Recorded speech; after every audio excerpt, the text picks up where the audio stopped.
செங்கோட்டையன் அவர்களது நீக்கம் எந்த அளவுக்கு ஒரு தாக்கத்தை இந்த கட்சியில ஏற்படுத்தும் நீங்க நினைக்கிறீங்களா? கட்சி கட்டுப்பாட்டை மீறி செயல்பட்டால், அது தொண்டனாகட்டும் அல்லது கட்சி தொண்டர்களால் தேர்ந்தெடுக்கப்பட்ட ஒரு பொதுச் செயலரை துரோகி என்று சொல்லலாமா? 2 நாட்களுக்கு முன்பு அதை விட ஒரு மோசமான வார்த்தை. அதுக்கு காரணம் என்னன்னு நீங்க சொல்லுங்க. ஏன்னா நிரந்தர பொதுச் செயலாளருங்க பதவி முன்னாள் முதலமைச்சர் ஜெயலலிதா அவர்களுக்கு எழுதப்பட்டதுன்னு சொல்லி ஜெயக்குமார் உட்பட பல பேர் பேட்டிகள் பேச நிரந்தர பொதுச் செயலாளர் யாரு? ஜாதி மதத்திற்கு அப்பாற்பட்டது. அதாவது கட்சியில் உறுப்பினராக இருந்து கொண்டு கட்சி பணியிலே ஈடுபடுகிற நிர்வாகிகளாக இருக்கிற கட்சி நிர்வாகிகள், இந்த சமுதாயம், அதாவது ஜாதி சங்கம், புரியுதுங்களா? ஜாதி சங்கத்துல கூட்டணி விஷயமாக யாரோடு எந்த கட்சியோடு பேசுவது, எந்த கட்சியுடைய தலைமையோடு பேசுவது என்பது அவருடைய முடிவு, அவருடைய அதிகாரம். எனவே கூட்டணியை மீட்பு இருக்குது இல்லைங்களா, பஞ்சமி நில மீட்பு எவ்வளவு நாளும் சொல்லிட்டு இருக்காரு. அது அவரால் மீட்கப்பட்டதா அல்லது இந்த ஆட்சியாளர்கள் என்டிஏ கூட்டணி ஆட்சி அப்படின்னு சொல்லுகிறார்கள்? இல்ல, அது கூட்டணி ஆட்சி சொல்லிட்டோம். கூட்டணி ஆட்சி, கூட்டணி ஆட்சி என்பது வேறு. கூட்டணி கட்சிகள் தாவேகவுடனோட பேச்சுவார்த்தை எப்படி போயிட்டு இருக்கு? வணக்கம் நேர்களே, இன்றைய நமது சிறப்பு நேர்காணலில் மிக நீண்ட அரசியல் அனுபவம் கொண்டவர், மூத்த அரசியல்வாதி, முன்னாள் அமைச்சர், பலமுறை சட்டமன்ற உறுப்பினராக பதவி வகித்தவர், அதிமுகவுடைய ஒரு முக்கிய முகம் திரு செம்மலை அவர்களை சந்தித்து பேச இருக்கின்றோம். வணக்கம் சார். வணக்கம். எப்படி இருக்கீங்க? நல்லா இருக்கேன். உங்க கட்சியினுடைய பொதுச் செயலாளருடைய பேட்டியில அந்த முகத்துல நீங்களும் ஒரு முக்கிய முகமா இருந்தீங்க, பார்த்தோம். திரு செங்கோட்டையன் அவர்களது நீக்கம் எந்த அளவுக்கு ஒரு தாக்கத்தை இந்த கட்சியில ஏற்படுத்தும் நீங்க நினைக்கிறீங்களா? இல்ல அது ஒரு பொருட்படுத்த வேண்டிய விஷயமே இல்லை? என்னை பொறுத்தவரையில் அவருடைய நீக்கமாகட்டும் அல்லது அவருடைய நடவடிக்கையாகட்டும், அவர் நீக்கப்பட்ட பிறகு அல்லது அவருடைய பேட்டிக்கு பிறகு கூட அவரால் கழகத்திற்கு எந்த ஒரு தாக்கத்தையும் நிச்சயமாக ஏற்படுத்தாது என்பது என்னுடைய அசைக்க முடியாத நம்பிக்கை. அப்படித்தான் நான் கருதுகிறேன். நிலைமையும் அப்படித்தான் இருக்கிறது. எனவே அவர் வெளியேற்றிய விஷயமோ அல்லது வெளியேறிய விஷயமோ கட்சியிலே எந்த தாக்கத்தையும் ஏற்படுத்தாது. இதனால் கட்சிக்கு எந்த பாதிப்பும் ஏற்படாது என்பது. நீண்ட காலமாக அவருக்கு முன்னாடி இருந்தே நீங்க அரசியல் இருந்துட்டு இருக்கீங்க. எலெக்ஷன் சமகால அரசியல்வாதி பார்த்துக்கலாம். அப்படி இருக்கக்கூடிய சூழ்நிலையில் ஒரு மூத்த முகமாக அறியப்பட்டவர், எம்ஜிஆர் அவர்களால் சட்டமன்ற உறுப்பினராக ஆக்கப்பட்டவர், ஜெயலலிதா அவர்களுடைய காலத்திலும் அவர் முக்கிய பொறுப்பு வகித்தவர், நீங்கள் ஒரு முன்னாள் அமைச்சர். இப்படி இருக்கக்கூடிய ஒரு சூழ்நிலையில் ஒரு முக்கிய சமுதாயத்தை சார்ந்தவர், ஒரு மேற்கு மண்டலம் அதிமுகவுடைய ஒரு கோட்டையாக இருக்கென்று கட்சியில் வட்டாரங்கள் கூறுகின்றன. அப்படி இருக்கக்கூடிய சூழ்நிலை இதை விட்டு கொடுத்து போறதுங்கிறது சரியானதா இருக்குமாங்கிறத கேள்வி. இல்ல, அனைத்து இந்திய அண்ணா திராவிட முன்னேற்ற கழகத்தை பொறுத்தவரையில் தனிநபரை நம்பி இந்த இயக்கம் இல்லை. சரி, பொன்மனச்செம்மல் புரட்சி தலைவர் எம்ஜிஆர் காலத்திலும் சரி, புரட்சி தலைவர் அம்மா அவர்கள் காலத்திலும் சரி, அந்த 2 ஆளுமை மிக்க அந்த தலைவர்கள் இந்த இயக்கத்தை கட்டுப்பாட்டோடு கட்டுக்கோப்பாக அவருடைய அந்த வசீகரத்தன்மை கழகத்தை வழிநடத்தி சென்றார்கள். அந்த ஆளுமைகளுடைய மறைவுக்கு பிறகு இந்த இயக்கம், அவர்கள் வளர்த்த இயக்கம், அவர்களால் உருவாக்கப்பட்டு கட்டி காப்பாற்றப்பட்ட இயக்கம் இன்றைக்கு, அதாவது அருகுபோல் வேரூன்றி ஆலமரம் போல் தலைத்து இன்றைக்கு செழிப்பாக இருக்கிறது. கிட்டத்தட்ட 2 கோடி தொண்டர்களை உள்ளடக்கிய இயக்கமாக இது வளர்ந்து வந்திருக்கிறது. எனவே அவர்களுடைய மறைவுக்கு பிறகு கூட இந்த இயக்கம் ஒரு தனி நபரை நம்பி இருக்கவில்லை. இயக்கமாக இருக்கிறது. அடிக்கடி நாங்கள் சொல்லுவோம், இந்த இயக்கத்தை பொறுத்தவரையில் தொண்டர்களால் உருவாக்கப்பட்ட இயக்கம், அரசியல் ரீதியாக மக்கள் இயக்கம் என்று கூட சொல்லலாம். எனவே இது தனிப்பட்ட நபரை நம்பி இந்த இயக்கம் இல்லை. எனவே அந்த வகையிலே அவர் ஒரு மூத்த அரசியல்வாதியாக இருந்தாலும், நீண்ட காலம் அரசியலை பயணித்தாலும், இந்த இயக்கத்திற்கு அவர் தொண்டாற்றி இருந்தாலும், மாநில அளவிலோ அல்லது அவருடைய மாவட்ட அளவிலோ, இன்னும் சொல்லப்போனால் அவருடைய தொகுதி அளவிலோ கூட இந்த இயக்கத்திலே இருக்கிறபோது அவருக்கு அந்த மரியாதை இருந்திருக்கும். ஆனால் இயக்கத்திலிருந்து வெளியேறிய பிறகு அந்த மரியாதையை அவர் இழந்து விட்டார் என்று தான் கருதுகிறேன். எனவே அவரால் எந்த பாதிப்பும் இல்லை. அவர் நீக்கப்பட்டதற்கு தலைமை காரணமல்ல. எங்களுடைய பொதுச் செயலாளரும் காரணமல்ல. அதாவது ஒரு புதிய தகவலை நீங்க சொல்றீங்க. அவர் நீக்கப்பட்டதுக்கு தலைமை காரணம் இல்லைங்கிறது நீங்க சொல்றீங்க. நம்ம நிச்சயமாக, ம். நிச்சயமாக. அதாவது அவருடைய நடவடிக்கைகள், அதாவது எங்களுடைய இயக்கத்தை பொறுத்தவரை எல்லாரும் ஒண்ணு சேர்ந்து வரணும்னு நினைக்கிறது தவறானதா? இல்ல, எங்களுடைய இயக்கத்தை பொறுத்தவரையில் ஒரு கட்டுப்பாடான இயக்கம். அதாவது கட்சி கட்டுப்பாட்டை மீறி செயல்பட்டால், அது தொண்டனாகட்டும் அல்லது ஒரு நிர்வாகியாகட்டும், கட்சி கட்டுப்பாட்டை மீறி செயல்பட்டாலோ அல்லது கட்சிக்கு விரோதமான நடவடிக்கைகளை ஈடுபட்டாலோ அல்லது கட்சி அதாவது கட்சியினுடைய கொள்கைக்கு மாறாக முரணாக செயல்பட்டாலோ அவர்கள் மீது கட்சி தலைமை நடவடிக்கை எடுக்கும். என்ன முரணாக செயல்பட்டார்? அந்த வகையில் தான் என்ன முரணாக செயல்பட்டார்? இப்ப அவருடைய ஆரம்ப பேட்டியை நீங்கள் பார்த்திருப்பீர்கள், உங்களுடைய ஊடகத்திலும் வெளிவந்தது. அதாவது ஏற்கனவே பொதுக்குழுவால் முடிவுக்கு வந்த பிரச்சனை, சிலர் பொதுக்குழுவால் நீக்கப்பட்டார்கள். அந்த நீக்கப்பட்டவர்கள் அந்த பிரச்சனை பொதுக்குழுவினுடைய முடிவுக்கு பிறகு முடிந்து போன பிரச்சனை, கட்சியிலிருந்து நீக்கப்பட்டு விட்டார்கள். ஆக ஒரு தலைமை பொதுக்குழு கூட்டி செயற்குழு கூட்டி ஒரு முடிவுக்கு வந்த ஒரு பிரச்சனையை இவர் மீண்டும் பொதுவெளியில் எழுப்பியது தவறு. அதை புரிந்து கொள்ள வேண்டும். அதாவது ஒரு கட்சி எடுத்த ஒரு முடிவை, பொதுக்குழுவால் எடுக்கப்பட்ட ஒரு முடிவை, அது இன்னும் சொல்லப்போனால் முடிந்து போன ஒரு பிரச்சனையை இவர் பொதுவெளியில் மீண்டும் கிளப்பியது தலைமைக்கு, அதாவது அவர் தலைமைக்கு கட்டுப்படாமல் அந்த வெளிப்படுத்திய செய்தி ஏற்றுக்கொள்ள முடியாது. அது மட்டுமல்ல, அந்த செய்தியை சொல்லிவிட்டு நீங்கள் சொன்னதை போல ஒற்றுமையாக இருந்தால் கட்சிக்கு தாண்டி நல்லது, கட்சி வளர்ச்சி அடையுமே, அதிலே என்ன தவறு அவர் சொன்னதிலே என்று சொன்னால், ஏற்கனவே என்னுடைய பொதுச் செயலாளர் தெளிவாக சொல்லிவிட்டார். அந்த பிரச்சனை முடிந்து போன பிரச்சனை. இடையிலே கூட யாரோ உங்களுக்கு பத்திரிகையில நிருபர்கள் கேட்ட போது திரு ஓபிஎஸ் அவர்களை மீண்டும் சேர்த்துறதுக்கு வாய்ப்பு இருக்கிறதா கேட்டாங்க. அவராகவே நான் இணைவதற்கு தயாராக இருக்கிறேன் என்று சொன்னாரே என்று சொன்னபோது கூட என்னுடைய பொதுச் செயலாளர் என்ன பதில் சொன்னார் என்று சொன்னால், காலம் கடந்து விட்டது என்றுதான் சொன்னார். ஆக அதற்கு ஒரு முற்றுப்புள்ளி வைத்து விட்டார். அதே போல திரு டிடிவியை பொறுத்தவரையில் அவர் இந்த இயக்கத்திலிருந்து நீக்கப்பட்ட பிறகு, இன்னும் நீக்கப்பட்டார் என்று சொன்னால் புரட்சி தலைவி அம்மா அவர்களே அவரை நீக்கிவிட்டார் ஆரம்ப காலத்திலே. அதற்கு பின்னாடி சேர்த்தார். அதற்கு பிறகு அவர் நீக்கப்பட்டார். அவர் ஒரு தனி கட்சியை ஆரம்பித்து விட்டார். எனவே அவர் தனி கட்சி, அதிமுகவை மீட்க வேண்டும் என்பதற்காக அந்த கட்சி ஆரம்பிச்சார். இது எப்படி இல்ல, அதிமுகவை விட்டு விலகி அல்லது விலக்கப்பட்டு ஒரு புது கட்சியை கண்ட பிறகு வேறு கட்சியிலே ஒரு புது கட்சியை ஆரம்பித்து விட்டு அனைத்து அண்ணா திராவிட முன்னேற்ற கழகத்தை நான் மீட்பேன் என்று சொல்வது எந்த வகையில் நியாயம்? இன்னைக்கு ஒரு அது அது ஏற்றுக்கொள்ள முடியாது. எப்படின்னா, ஒரு கட்சி, அதாவது நீக்கப்பட்ட பிறகு அமைதியாக இருந்து கட்சிக்குள்ளேயே இருந்து அல்லது ஏதாவது அதற்கு அவருடைய மற்றவர்களை கலந்து பேசி ஏதாவது சமாதானத்திற்கு வந்திருந்தால் கூட பரவாயில்லை. ஒரு தனி கட்சி துவக்கி தனி பாதையிலே ஒரு அரசியல் பயணத்தை தொடங்கிவிட்ட பிறகு நான் அதிமுகவை மீட்பேன் என்று சொல்லுவது, தொண்டர்களை மீட்டெடுப்பேன் என்று சொல்லுவது, அதிமுகவை கைப்பற்றுவேன் என்று சொல்லுவதெல்லாம் அது அது எப்படி ஏற்றுக்கொள்ள முடியும்? அது மட்டுமல்ல, கட்சியினுடைய பொதுச் செயலாளர் எங்களுடைய எடப்பாடி அவர்கள் கட்சியினுடைய பொதுச் செயலாளர், அவராகவே அந்த பதவியை எடுத்துக்கொள்ளவில்லை.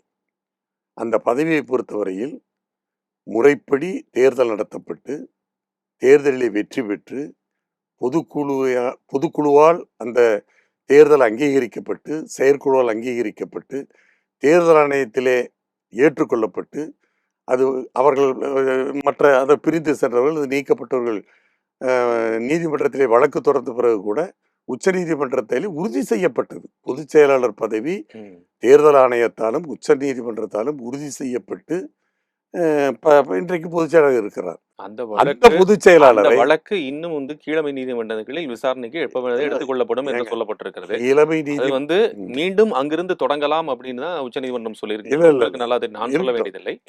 அதான் ஓபிஎஸ் அவர்கள் தரப்புல இருக்கக்கூடியவர்கள் சொல்றாங்க, எப்ப வேணா சொல்லலாம். இன்னும் வந்து ஒருங்கிணைப்பாளர் தானே கொடுத்திருக்கீங்க, அஃபிடவிட்ல என்ன கொடுத்திருக்காங்க அப்படிங்கிற கேள்வி வைக்கிறார்கள். நான் அந்த நீங்க டிடிவி தினகரன் அவர்கள் சொன்னது பண்ண அந்த கேள்வி முன் வைக்கிறேன். சமீபத்தில் செய்தியாளர் சந்திப்பில் அவர் என்ன சொல்லியிருக்கிறாருன்னா, எடப்பாடி பழனிசாமி அவர்கள் எப்படி ஆடியோ போட்டு காமிக்கும், அதே போல நான் ஒரு ஆடியோ காமிக்கிறேன் அப்படின்னு திரு எடப்பாடி பழனிசாமி அவர்கள் பேசிய ஒரு ஆடியோவை, ஆர்கே நகர் தேர்தல் அப்போ பேசின ஒரு ஆடியோவை டிடிவி நானும் பார்த்தேன். அதுல அவர் என்ன சொல்லியிருக்கிறாருன்னா, 100 ஆண்டு காலம் இந்த இயக்கம் வந்து இருக்க வேண்டும் என்று சட்டமன்றத்திலே ஜெயலலிதா அவர்கள் கூறியதை அவருக்கு சொல்லி சுட்டிக்காட்டியது. அதற்கு டிடிவி தினகரன் அவர்கள் வந்து இந்த தேர்தல் நிற்க வேண்டும். ஏற்கனவே நாங்க 18 எம்எல்ஏக்கள் அவருக்கு ஆதரவாக பெரும்பான்மை நிரூபிக்கிறதுக்காக நாங்கள் வாக்களித்தோம். நான் வந்ததுனால என்ன அதுல கூடுதலாக ஆப்போன்னு தெரியாம கூட அவர் பேசிக் கொண்டிருக்கிறார். அப்போ இதே விஷயத்தை துணை பொதுச் செயலாளராக என்னை ஏற்றுக்கொண்டவர் தான் எடப்பாடி பழனிசாமி. இன்னைக்கு எப்படி முரண்பட்டு பேசுறாரு? ரைட்டு, அவர் வந்து துணை பொதுச் செயலாளர் எல்லாம் வந்து நாமினேட்டட் போஸ்ட். அது அதாவது டிடிவி தினகரன் அவர்கள் ஆர்கே நகர் எலெக்ஷன்ல யாரு கூட நின்னு வாக்கு கேட்டாங்க? ஒரு கட்சி சார்பில் ஒரு வேட்பாளர் நிறுத்தப்படுகிறார். அப்ப நிறுத்தப்படுகிற போது அவர் ஒரு பிரச்சாரத்துக்காக போய் அவருக்காக வாக்கு கேட்கறது என்ன தப்பு? 10 வருட காலம் அப்போது வந்து வனவாசம் சென்றவர் என்று சொல்லக்கூடியவர் அப்போது மட்டும் கண்ணுக்கு தெரியலையான்னு அவர் கேட்கிறார். என்ன அதாவது அம்மாவால் நீக்கப்பட்டது நீக்கப்பட்டவரா இல்லையா? அப்போதும் அவரால் அப்புறம்தான் அம்மா மறைவுக்கு பிறகு சேர்ந்தாச்சு. அப்ப சேர்ந்தால் இப்ப எந்த சூழல் எங்க உருவாகிறது என்று கேள்வி கேட்கிறார். எங்கு உருவாகிறது என்று சொன்னால், நீங்கள் அவருடைய அந்த பேட்டியை தான் சொல்கிறீர்களே தவிர பல பேட்டிகளிலே அவரை துரோகி என்கிறார். அது அந்த வார்த்தை. ஒரு பொதுச் செயலாளரை ஒரு கட்சி இணைய வேண்டும் அல்லது ஒன்றுபட வேண்டும் என்று சொல்லுகிறவர்கள், அதிமுக தொடர்ந்து ஆட்சி புரிய வேண்டும், இந்த கட்சி நீடித்து நிலைத்து இருக்க வேண்டும் என்று சொல்லுபவர்கள், கட்சி தொண்டர்களால் தேர்ந்தெடுக்கப்பட்ட ஒரு பொதுச் செயலரை துரோகி என்று சொல்லலாமா?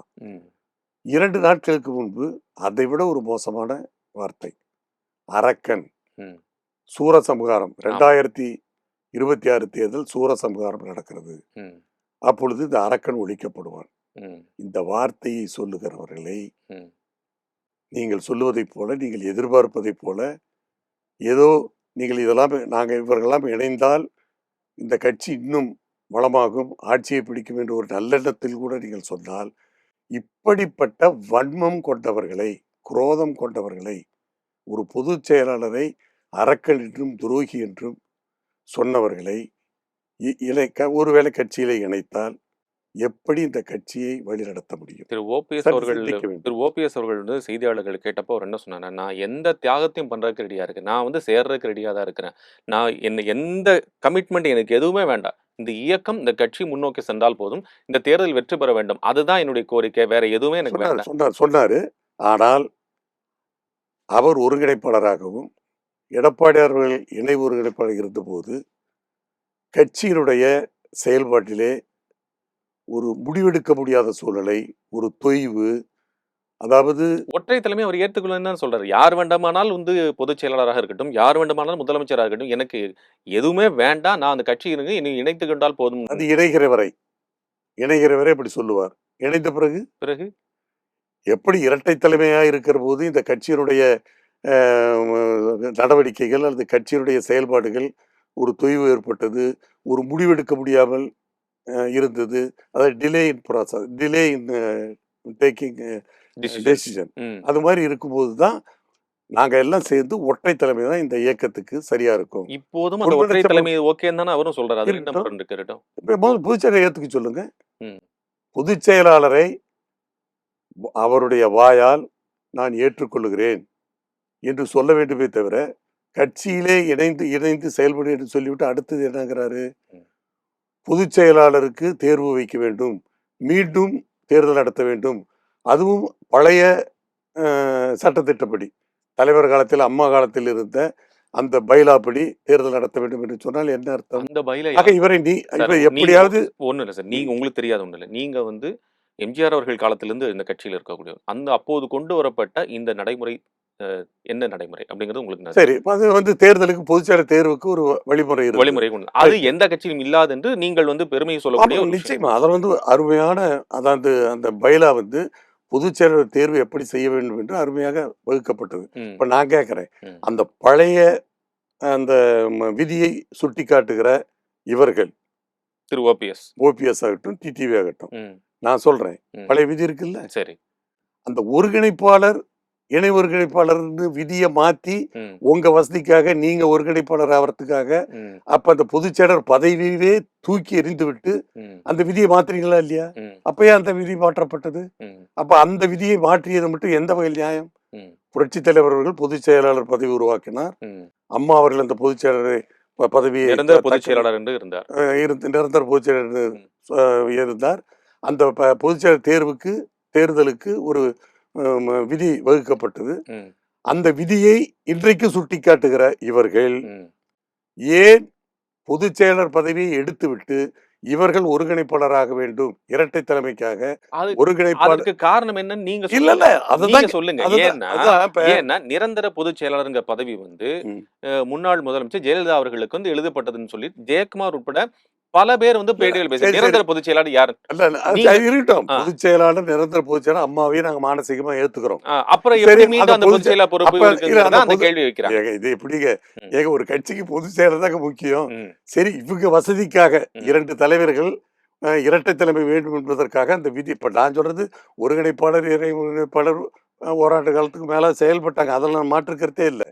அதுல வந்து விதியை மாத்தணும், அந்த பதவிகளை உருவாக்கணும், அந்த பதவியிலிருந்து 2 பேரும் செயல்பட்டாங்க.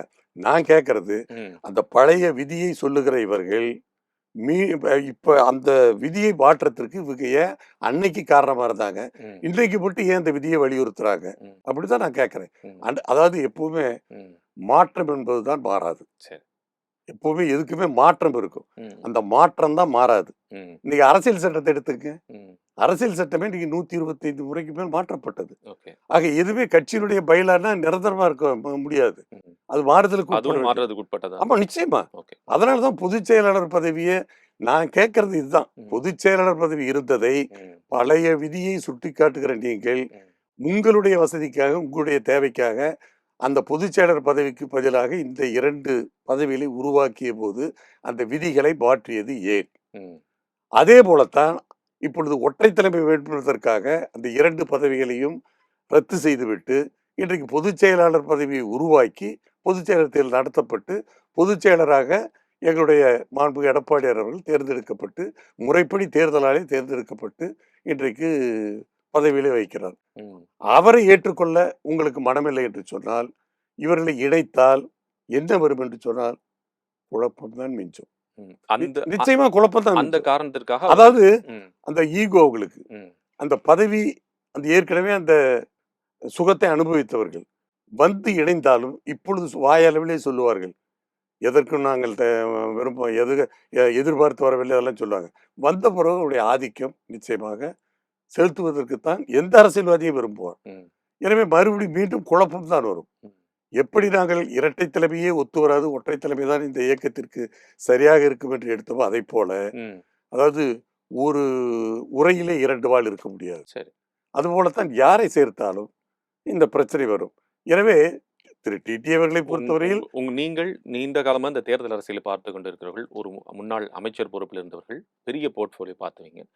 இந்த சூழ்நிலையில ஒரு சமுதாய வாக்குகள் அல்லது 1% வாக்குகள் ஒரு தொகுதிக்கான வாக்குன்னு என்று வைத்துக் கொண்டால் கூட திரு டிடிவி தினகரனோ கூட நீங்கள் அடாப்ட் பண்ணிக்கலாம்னு ஒரு ஆப்ஷன் இருக்குன்னு வச்சுக்கோங்க.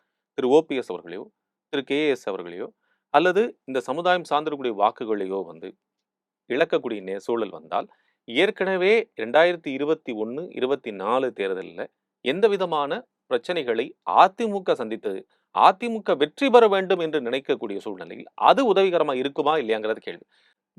இப்ப தெற்கு மண்டலத்துல 58 தொகுதிகளுக்கு தோராயமா, இதுல 2021ல 18 தொகுதிகள் மட்டும்தான் அதிமுக கைப்பற்றி வென்றது. 2024 எலெக்ஷனை பார்க்கின்ற போது பல இடங்கள்ல வித்தியாசம் இருக்கு. 21லயும் 24க்கும் நிறைய இதுக்கும் கூட்டணி பாஜகவுடன் இருந்தது. 2024 பாஜக ஆமா. கூட்டணி இல்ல. அப்படி இருந்தே பல இடங்கள் இதைத்தான் ஏஎஸ் சுட்டிக்காட்டுகிறார். அதே போல டிடிவி தினகரன், அதே போல ஓபிஎஸ் அவர்கள் இல்ல சுட்டிக்காட்டுகிறார். நான் ஏற்கனவே சசிகலா அவர்களும் இதைத்தான் இல்ல சொல்கிறார். நான் ஏற்கனவே சொன்னதைப் போல எங்களுடைய இயக்கத்தை பொறுத்தவரையில் எப்படி தனி நபரை நம்பி இந்த இயக்கம் இல்லையோ அதை போல இப்ப நானே கேட்கிறேன், ஒரு சமுதாய ஓட்டு யாரோ அந்த சமுதாயத்தைச் சேர்ந்த ஒரு தலைவர் இருக்கிறதுனால அந்த ஒரு தலைவர் பின்னாடி அந்த ஒட்டுமொத்த சமுதாயம் இருக்குன்னு நம்புறீங்களா? நீங்க இருக்கு நம்புறீங்களா? ம். ஒரு சமுதாயத்தை சார்ந்த ஒருவர் ஒரு அரசியலிலே ஒரு கட்சியினுடைய தலைவராகவோ அல்லது கட்சியிலே முக்கியஸ்தராகவோ இருக்கிற பட்சத்திலே அந்த ஒரு தனி நபருக்கு பின்னாலே ஒட்டுமொத்த சமுதாயமும் இருக்கும் என்பதை நீங்கள் ஒத்துக்கொள்கிறீர்கள், நம்புகிறீர்களா? உங்களுக்கு நன்றாக தெரியும். ம். ஜெயலலிதா அவர்கள் இருந்தபோது கருணாஸை திருமிகு கருணாஸ் அவர்கள் முக்குளத்தூர் அ புலிப்படை என்று வைத்திருந்தார். அவரை கூட கூட்டிட்டு அவர் சொன்ன வார்த்தை என்னை சட்டமன்ற உறுப்பினராக்கியவர் அவர்கள் எதற்காக சேர்த்துக் கொண்டார். அதே போல ஒரே எலெக்ஷன்ல இரட்டை இலை சின்னத்தில் நின்று எத்தனை இயக்கங்களை ஜெயலலிதா அவர்கள் சேர்த்துக் கொண்டு இது நின்றார். செங்கோட்டையன் அவர்கள் பேசுகின்ற போது எம்ஜிஆர் அவர்களுடன் முரண்பட்டு நின்றவர்கள் எஸ் அவரையும் சேர்த்து கொண்டு வீட்டுக்கு அண்ணா வாங்க எனக்கு ஆதரவா நில்லுங்க அப்படின்னு சொல்லி அவர் கூட ஆக ஒரு இயக்கம் வளர வேண்டும் என்ற சூழ்நிலையில் இதெல்லாம் முக்கியமானதாக இருக்குதா இல்லையாங்கிறதான் சரி, நீங்க சொல்ற பாயிண்ட்டுக்கு வர்றேன் நான். ம், இப்ப நான் ஏற்கனவே சொல்லிட்டேன், ஒரு தனிநபரின் பின்னால் ஒரு சமுதாயம் இருக்காது. ம், அதே மாதிரி நான் கேட்கறேன், ம், இப்ப இந்த 18 எலெக்ஷன் பை எலெக்ஷன் நடந்தது இல்லைங்களா? ம், அப்ப 16 அங்க 10 எலெக்ஷன் 10 தொகுதி நடந்தது. ம், அதுல அன்னைக்கு ஓபிஎஸ் எங்க கூட தான் இருந்தாரு. ம், தேர்தலை சந்தித்தோம், ம், இணைந்துதான் சந்திச்சோம். ம், ஏன் ஆண்டிப்பட்டி தோற்றது? ம், ஏன் பெரியகுளம் தோற்றது? ம், அப்ப அந்த அவரை சார்ந்த சமுதாயம் தானே அங்க அதிகமான இருக்காங்க. ம், ஏன் அந்த 2 தோத்தோம்? ம், அப்ப என்ன தெரியுது? ம்.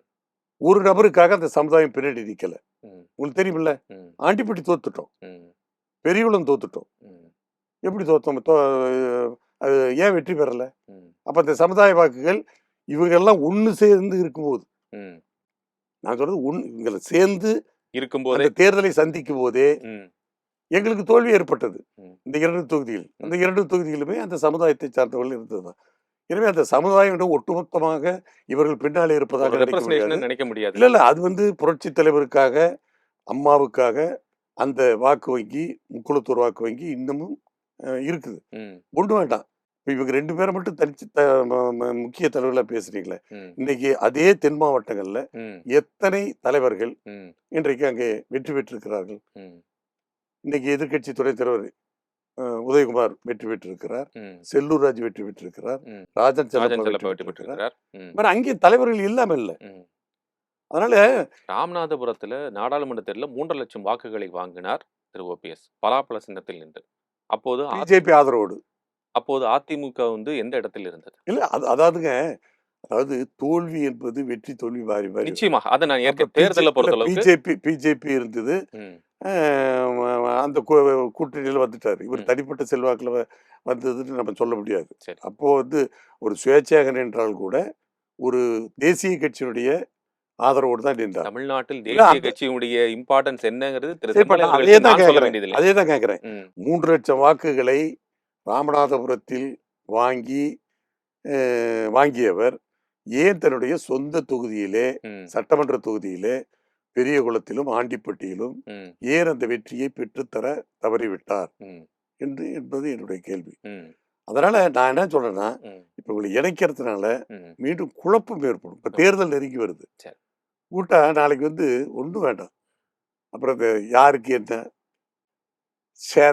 ஷேரிங் தான் இருக்கும். ம், அது கட்சியினுடைய வளர்ச்சிக்கோ அல்லது தேர்தலை சந்திக்கிறதுக்கோ எடுபடாது. ம், இப்ப சப்போஸ் நாம் ஒரு இழப்பு எங்களுக்கு சிலரால் ஏற்பட்டிருந்தா கூட, ம், எங்களுடைய பொதுச் செயலரை பொறுத்தவரையிலும் ம், அந்த இழப்பை எப்படி ஈடுகட்டுவது ம். என்பதற்கு அவருக்கு ஒரு தேர்தல் அந்த வழிமுறைகள் தெரியும். வியூகம் வகுத்துக்கிட்டு சரி. வகுத்திருப்பாரு. ம், அது சரி, நான் ஒத்துக்கிறேன். நான் ம். ஒவ்வொரு வாக்கும் நமக்கு முக்கியம். தேர்தலுக்கு ஓகே. ம், ஒவ்வொரு வாக்கும் முக்கியம், ஒவ்வொரு முக்கிய நபரும் முக்கியம். ம், அந்த நபராலே நமக்கு ஒரு 1000 ஓட்டோ அல்லது 100 ஓட்டோ வந்தா கூட நமக்கு கட்சிக்கு லாபம். ம், ஆனால் கட்சிக்கு விரோதமாக துரோகம் இருந்துவிட்டு கட்சி தலைமைக்கு எதிராக போர்க்கொடி இப்படி வெளியில பொது வெளியில இப்படி தரக்குறைவாக பேசிவிட்டு ஒரு அரக்கன் ஒரு துரோகிங்கிறதெல்லாம் எப்படி சொல்ல முடியும்? இப்ப எடப்பாடியார் துரோகின்னு சொல்றாங்க.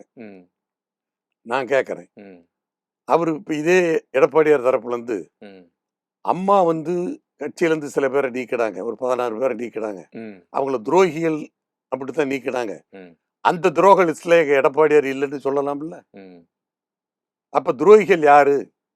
நான் அந்த லிஸ்ட்ல இல்ல, அம்மாவாலே துரோகிகள்னு சொல்லப்பட்டவர்கள் அந்த லிஸ்ட்ல எடப்பாடியார் இல்ல அப்படின்னு சொன்னா என்ன பண்ண முடியும்? அது பெரிய ஒரு வந்து அது தப்பு. அது மாதிரி வந்து ஒரு துரோகின்னு சொல்றது. இப்ப எப்படி வந்து இதை வந்து ஏத்துக்கிட்டு அவங்களெல்லாம் இணைஞ்சு செயல்படுறதுன்னா எப்படி முடியும்? சூரசம்ஹாரம், அரக்கன். இப்ப ஒரு கட்சி ஒரு கட்சி தலைவர் என்ன சொல்லுறங்க, ஒரு அரசியல் கட்சியில ஒரு அரசியல்ல ஒரு கட்சியை ஆரம்பித்திருப்பவர், தேர்தல் சந்திக்கக்கூடியவர், மக்களுடைய ஆதரவை பெறக்கூடியவர், ஆட்சிக்கு வரணுன்னு தானே கட்சியை ஆரம்பிக்கிறாங்க. இல்ல ஆட்சிக்கு வரணுன்னு தானே கட்சி ஆரம்பிக்கிறாங்க. அப்போ அவங்க மக்களுக்கு என்ன செய்தியை கொடுக்கணும்? லஞ்சத்தை ஒழிப்பேன், புரியுதுங்களா? வறுமையை ஒழிப்பேன், மக்களை காப்பாற்றுவேன், அல்லது இந்த திட்டத்தை கொண்டாடுவேன், இந்த கொள்கை என்னுடையதுன்னு சொன்னா பரவாயில்ல.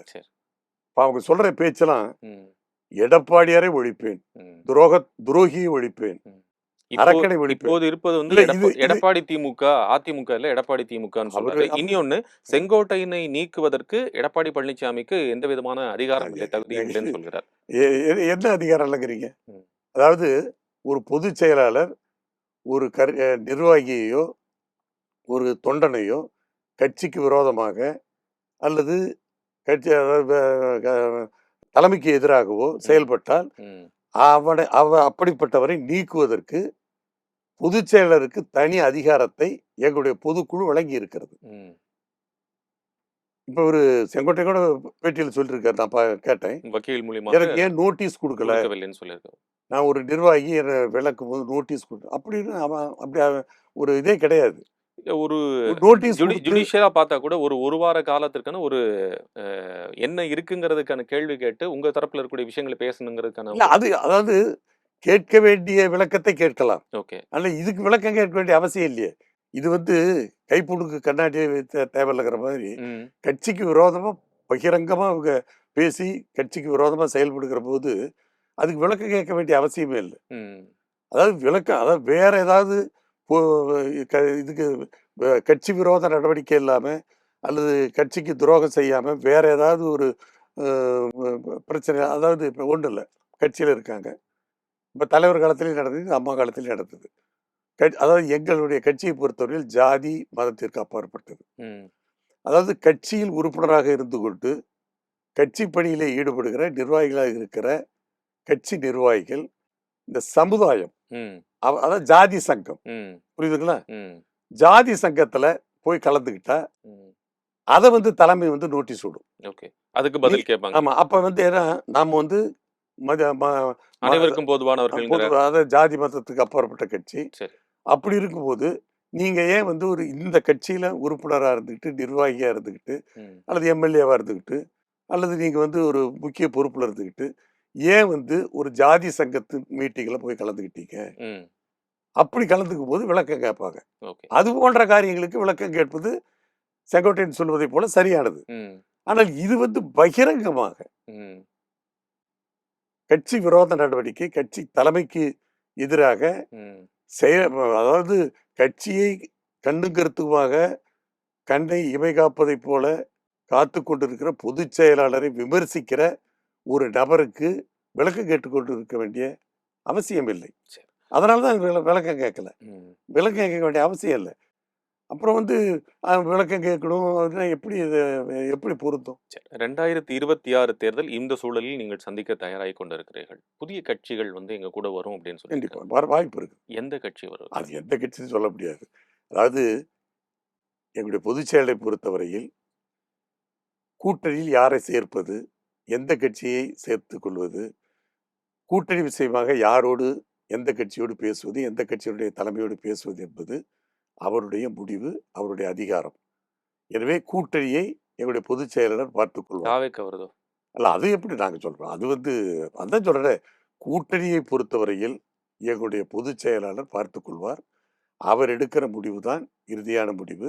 அவர் யாரோடு பேச வேண்டும், டிசம்பருக்கு அப்புறம் எந்த கட்சியை இணைக்க டிசம்பருக்கு வேண்டும். அப்புறம் பாருங்க, ஜனவரின்னு பாருங்க, திமுக கூட்டணியிலிருந்தே கட்சிகள் வரும் அப்படிங்கிறதெல்லாம் பரவலாக ஏங்க பேசப்பட்டது. அது ஒரு அதாவது எதிரி முகாமை ம். பலகீனப்படுத்துவது அதெல்லாம் என்ன தப்பு இல்லையே. இல்ல வரும் அப்படின்னு அதாவது சொல்லியிருக்காங்க. அந்த அளவுக்கு இல்ல, இல்ல. உறுதியாக இருக்கக்கூடிய இல்ல, தகவலாக இல்ல. அது பார்க்கலாமா? அதாவது அது உறுதியா? இல்ல அது இல்ல. அதெல்லாம் உறுதி எந்த உறுதியும் சொல்ல முடியாது. அதான் தெளிவா சொல்லிட்டேன். கூட்டணியை பொறுத்து எங்களுடைய பொதுச் செயலாளர் தான் இல்ல அது எல்லா அவர் முடிவும் முடிவு எடுப்பார். எடுப்பார். இல்ல ம். தகவலான்னு இல்ல கேட்கிறேன். இல்ல அதாவது நான் சொல்றது எங்களுடைய கட்சியை பலப்படுத்துவது எப்படி முக்கியமாக கருதுகிறோமோ அதை போல எதிரினுடைய முகாமை பலகீனப்படுத்துவது அது எங்களுக்கு அது ஒரு இதுதானே, டாக்டிக்ஸ். டாக்டிக்ஸ் தானே. ஆ. அதனால அது மாதிரி அதை கையாளலாம், நாங்கள் சொல்லலாம். இப்போ நான் கூட என்ன சொல்றேன், இப்போ திருமாவளவன் இருக்காரு, ம். அவர் அந்த கூட்டணியில் இருந்தா கூட தலைமைக்கு அந்த கூட்டணிக்கு எதிராக சில கருத்துக்கள் எல்லாம் சொல்றாரு. சரி. புரியுதுங்களா? சரி. அதே மாதிரி காங்கிரஸ் கம்யூனிஸ்டும் திரு சொல்றாங்க. செல்வ சண்முகம் பெருந்தகை என்ன அவர்கள் சொல்றாரு, சொல்கிறார்கள். அவரும் சொல்றாங்க. அந்த கூட்டணியில இருந்தாலும் அந்த கூட்டணிக்கு எதிரான கருத்துக்களை அதுதான் சொல்றாரு. ஜனநாயகம்னு சொல்றாங்க அவங்க. இருக்கட்டும், ஜனநாயகமா இருக்கட்டும், நல்லாவே இருக்கட்டும். ம். ஜனநாயகம் இருக்காங்க, சமூக நீதிக்கிறாங்களா நான் கேட்கிறேன். ம். இப்ப திருமாவளவன் அவர்கள் திருமாவளவன் அவர்கள் ம். இந்த கூட்டணியை இன்டாக்டா இருக்கிறோம் ம். அப்படிங்கிறாரு. அதாவது சமூக நீதிக்காக நான் பாடுபடுறேங்கிறாரு. ம். நான் கேட்கிறேன், அவர் சொன்ன எதை திமுக ஆட்சியில அவரால் சாதிக்க முடிஞ்சது? ம்.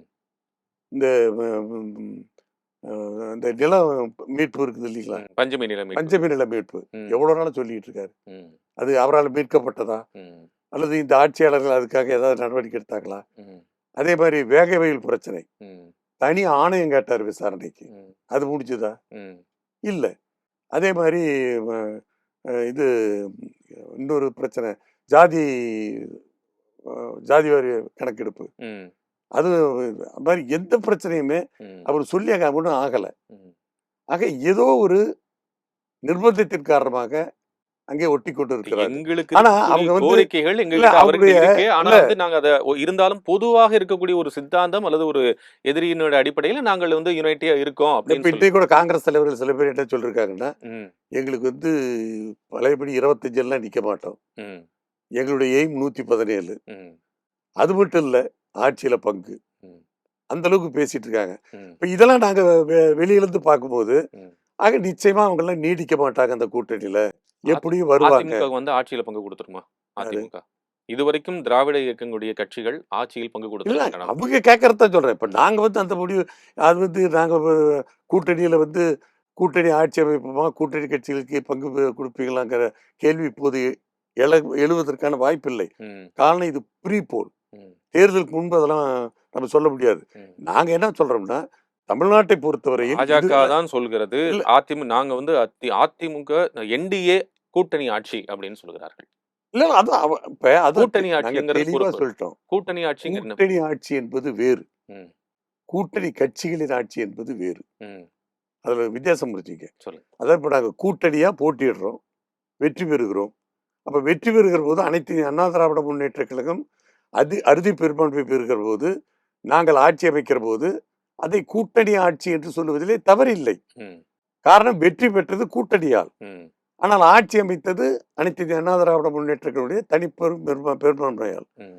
எனவே அதை கூட்டணி ஆட்சி என்று மீ- எங்களுடைய insist பண்றதுனால கேட்கல. எங்களுடைய கூட்டணியில் இருக்கிற திரு அமித்ஷா அவர்களே நான் சொல்றேன் அவர் சொல்லிடுறாங்க. நான் அதான் திரு சொல்றேன். அமித்ஷாவே என்ன நான் சொல்றாங்க? சொல்றேன். கூட்டணியில் ஆட்சின்னு அதாவது, சொல்றாங்க. கூட்டணி ஆட்சின்னு சொல்றேன். கூட்டணி அதாவது கூட்டணியாக சேர்ந்து தேர்தலில் வெற்றி பெற்றவர்கள் அனைத்து இந்திய அண்ணா திராவிட முன்னேற்ற கழகம் பிரதான கட்சியாக இருந்து பெரும்பான்மை பெறுகிற போது, தனித்து ஆட்சி அமைக்கிற போது, எங்களுடைய கூட்டணியிலே அங்கம் பெறுகிற கட்சியினர் அந்த ஆட்சியை கூட்டணி ஆட்சி என்று சொல்லுவதிலே தவறில்லை. கூட்டணியில் ஆட்சியாக இல்லை இது. ஆமா இல்லங்கிற கூட்டணி கட்சிகளின் ஆட்சியாக இருக்காது அது. ம். அதனால தப்பு இல்ல. ம். அது இப்ப அது ப்ரீ போல்ல தேர்தலுக்கு முன்பு அந்த பேச்சு எழுவதற்கான நீங்க வாய்ப்பில்லை. நல்லா தெரியும். நான் ரொம்ப காலமாக அவர் தொடர்ச்சியாக இந்த ஓராண்டாக இந்த கூட்டணி தொடர்ந்து கொண்டு இருக்கிறது. ஓராண்டுக்கு முன்னதாகவே இந்த கூட்டணி பற்றி சொன்னேன். திரு அமித்ஷா அவர்களிடம் பலமுறை பல தனியார் தொலைக்காட்சிகள், ஊடகங்கள் வாயிலாக பேட்டி எடுக்கின்ற போது என்டிஏ கூட்டணி ஆட்சி என்று சொல்கிறார். அப்படி என்னால் என்ன பொருள் என்று புரிந்து கொள்கிறார். அதான் என்டிஏ தேசிய அளவில் அந்த கூட்டணிக்கு பெயர் என்டிஏ. ம். அதே மாண்புமிகு அமித்ஷா என்ன சொன்னாரு? தமிழகத்தை பொறுத்தவரையில் எடப்பாடி பழனிசாமி அவர்கள் எடப்பாடி தலைமையில் பழனிசாமி கூட்டணிக்கு தலைமை தலைவர். தாங்குவார். அனைத்து இந்திய அண்ணா திராவிட முன்னேற்ற கழகம் தான் பிரதான கட்சி. அவருடைய தலைமையில் தான் இந்த கூட்டணி அமைகிறது. ம். பொதுச் செயலாளர் தான் கூட்டணியுடைய தலைவர். ம். அப்படி சொல்லும்போது அதனுடைய என்ன அதுல மாறுபட்ட கருத்து? கூட்டணி ஆட்சி என்றுதான் அதான் கேள்வி. சொல்றேன். அதுதான் கேள்வி கேட்கிறேன். அததான் நான் சொல்றேன். ம். நீ கூட்டணியாக போட்டியிடுகிறோம், ம். நாங்கள் வெற்றி பெறுகிறோம். ம். வெற்றி பெற்று அதாவது ஒரு பிரதான கட்சி தனிப்பெரும்பான்மை பெறுகிற போது, அது தனித்து ஆட்சி அமைக்கிற போது, அந்த கூட்டணியில் இடம்பெற்ற கட்சியினர் அந்த ஆட்சியை எங்களுடைய கூட்டணி ஆட்சி என்று சொல்லுவதிலே தவறில்லை என்பதை தெளிவாக சொல்லுகிறேன். 96லயோ 2006லயோ இருந்த சூழல் 2026 இல்லை என்பது ம். உங்களுக்கு நல்லா தெரியும். இன்னைக்கு இருக்கக்கூடிய சூழலில் எல்லா கட்சிகளுமே, அது காங்கிரஸா இருக்கட்டும், விசிகாவா இருக்கட்டும், இடதுசாரி இயக்கங்களாக இருக்கட்டும், மற்ற கட்சிகளாக இருக்கட்டும், எல்லாரும் வைக்கக்கூடிய கோரிக்கை எங்களுக்கு ஆட்சியிலும் அதிகாரத்திலும் பங்கு அப்படின்னு வைக்கிறார்கள். ஒருவேளை 2006 மாதிரி ஒரு சூழல் வந்ததென்றால் அதிமுக நிலைப்பாடு என்னவாக? 67 உதாரணம் எடுத்துக்கலாம். கலைஞர் 2006ல வந்து எடுக்கலாம். அதனால தேர்தலுக்கு பிறகு நாளைக்கு வந்து எங்களுடைய கூட்டணி கட்சி தலைவர்களுடைய எல்லாம் பேசி முடிவெடுத்து தனித்த ஆட்சி அமைப்பதற்கு அவர்கள் ஒத்துக்கொண்டால் தனித்த ஆட்சி தான். இல்லை என்றால் கூட்டணி ஆட்சி. ஈவன் மைனாரிட்டியா இருந்தா கூட இல்லை என்றால் கூட்டணி ஆட்சி. அதுதான் அது முடிவு. அது ஆஃப்டர் அதான் போஸ்ட் போன். எலெக்ஷனுக்கு அப்புறம் தான் எலெக்ஷனுக்கு அப்புறம் தான் தெரியும். இப்போ வந்து நம்ம எதுவுமே சொல்ல முடியாது. ஆனா வந்து தமிழகத்தை பொறுத்தவரையில் இதுவரை கூட்டணி ஆட்சி இந்த 50 ஆண்டுகளில் கூட்டணி கட்சிகளின் ஆட்சி இருந்ததாக வரலாறு கிடையாது. அதனால அந்த மாதிரி ஒரு சூழ்நிலையை தமிழக மக்கள் விரும்புவதில்லை. அது என்ன உதாரணம்னா, தமிழக மக்கள் விரும்புவதில்லை, அரசியல் கட்சிகள் விரும்புவதில்லையா? தமிழக மக்கள் விரும்புவதில்லை. அதுக்கு ஒரு சரியான உதாரணத்தை சொல்றேன். 1980 தேர்தல் எடுத்துக்கு காங்கிரசும் திமுகவும் கூட்டு. என்ன கூட்டு? 50-50 சரிபாதி இடங்களை பிரித்துக் கொண்டார்கள். அப்ப எந்த நோக்கத்தோட சேர்ந்தாங்க? கூட்டணி ஆட்சி அமைக்கிற நோக்கத்தோட தான் சேர்ந்தாங்க.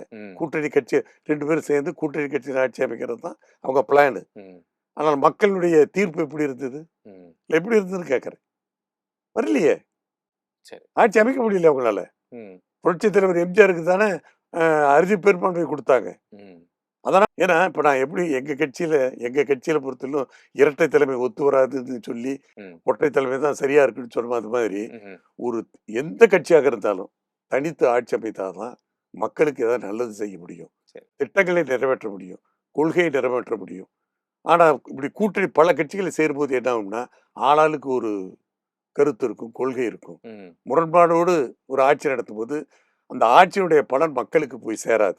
இல்லைன்னா கூட்டணி அப்ப தவறுன்னு நான் சொல்ல மாட்டேன். இப்போ எத்தனையோ மாநிலங்கள்ல கூட்டணி ஆட்சி நடக்குது.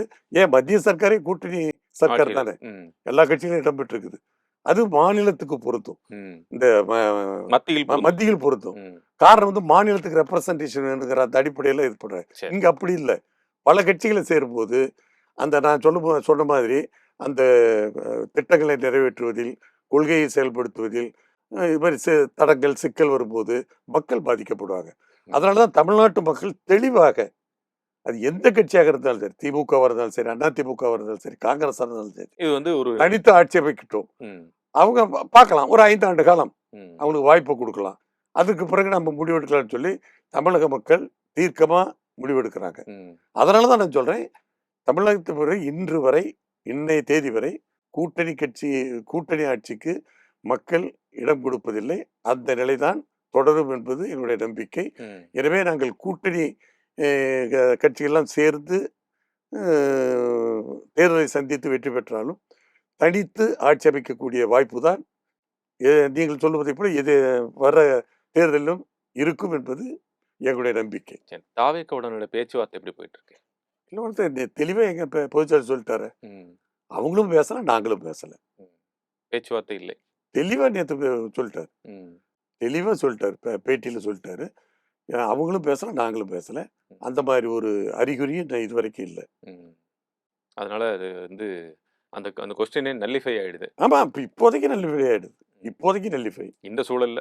ஆமா, அது நாளைக்கு என்ன நடக்குன்னு சொல்ல முடியாது. அவர்கள் உங்கள் கூட்டணி நாளைக்கு வந்து ஒரு அந்த இலக்கை நோக்கி போகும்போது நாளைக்கு சேர்வதற்கான வாய்ப்பும் நிச்சயமாக இருக்கும். ம். அப்ப அதிமுக அப்புறம் தேர்தலுக்கு பிறகு அதிமுக தேமுதிகவுடன் சேர்ந்து தேமுதிகவுக்கு எதிர்க்கட்சியுடைய நம்ம உறுப்பினர்கள் நிச்சயம் கொடுத்தது 2011 அந்த கட்சிக்கு அங்கீகாரம் வாங்கினது, வாங்கி கொடுத்தது. இல்ல அது போல அதே ஒரு மாதிரி சூழல் அந்த இருக்குமாங்கிறதுக்கு சின்னத்துக்கு சின்னத்துக்கு அங்கீகாரம் வாங்கி கொடுத்தது. அந்த அது போன்ற ஒரு சூழல் உருவாக வாய்ப்பு இருக்கான்னு கேட்டேன். எந்த ஒரு அதிமுக தேமுதிகவுடன் களம் கண்டு ஆமா. தேமுதிக வந்து எதிர்க்கட்சி உறுப்பினராக ஆமா. வந்ததுக்கான வாய்ப்பு போல ம். தாவேகாவுடன் அதிமுகவுக்கான ஒரு வாய்ப்பு எப்படி இருக்குன்னு கேட்டேன்.